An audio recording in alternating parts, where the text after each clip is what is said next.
ஒரு படத்துல தலைநகரம்னு நினைக்கிறேன். அந்த படத்துல பாத்தீங்கன்னா ரவுடிகள் எல்லாம் போலீஸ் வந்து வேன்ல ஏத்திட்டு இருக்கோம். அப்ப திடீர்னு வடிவேலும் வருவாரு.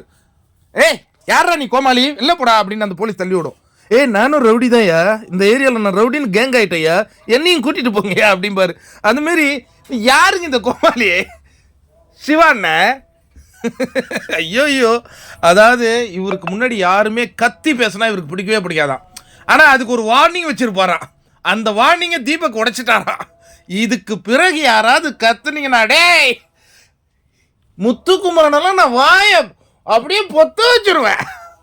அப்படியே ரயான் நல்ல பையன், அவன் வந்து பேசிட்டு இருக்கான். முத்துக்குமரன் எதுக்கு பேசுறானா? இனி நான் சும்மா இருக்க மாட்டேன்டா, எனக்கு ஆத்திரமா வருது, நான் எல்லாரையும் அப்படியே நிறுத்திடுவேன். எனக்கு முன்னாடி யாராவது வாய்ஸ் ரைஸ் பண்ணாங்கன்னு வச்சுக்கேன், அப்படியே ரச்சகன் படம் பார்த்துருக்கீங்களா, அதுலேருந்து கையிலேருந்து அந்த நரம்பு ஏறி போகலடா, அந்த மாதிரி இருப்பேன்டானா. அந்த பையன் கேட்டிருக்கணும் ராணவ். அப்போ ஏன்னா இந்த வீட்டில் அப்படியே நீ எப்போ பார்த்தாலும் பேக் பைட்டிங் பண்ணிகிட்டே இருக்கிறீ தவிர்த்து நீ யார் முகத்தையும் கேட்டதே இல்லையா, இதுவரையும் ஒரே வார்னிங் தான் வந்திருக்கானே உனக்கு அப்படின்னு கேட்டிருக்கணும். அவன் பாட்டு கேட்டுக்கிட்டு இருக்கிறான்.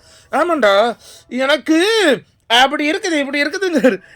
ஏன்டா நாமினேஷன் ஃப்ரீ பாஸை இந்த சிவகுமாருக்கு கொடுத்தீங்க? கடுப்பாகுது எனக்கு.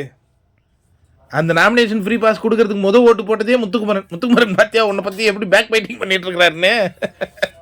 அப்படியே தீபக்கை இவர் அப்படியே எதிர்த்து பண்ணிடுவாராம். தீபக்கை கூப்பிட்டு பேசுகிறேன், என்னதான் உன் பிரச்சனை, என்ன பிரச்சனைன்னே தெரில, நான் உங்கள் மேலே எனக்கு கோபமாக வருதுண்ணே. சரிடா இப்போ வந்து தீபக் உன்னை டா போட்டு கூப்பிடான்னு சொல்லி இனி வாடா போடான்னு இறங்கிட்டாரு. இவர் இனி அண்ணன் தீபக் சார்ன்னு தான் இவர் கூப்பிடணும். காமெடி பீஸ் இவன் வேறு நடுவில் குறுக்கில் வண்டி ஓட்டிக்கினே இருக்கிறாயா. இந்த வாரம் தப்பிச்சுட்ட, அடுத்த வாரம் வருவேன் நீ. இவர்கிட்ட யாருமே வாய்ஸ் ரைஸ் பண்ணி பேசக்கூடாது. சேதுண்ணா இதையும் கொஞ்சம் டீல் பண்ண இன்னைக்கு.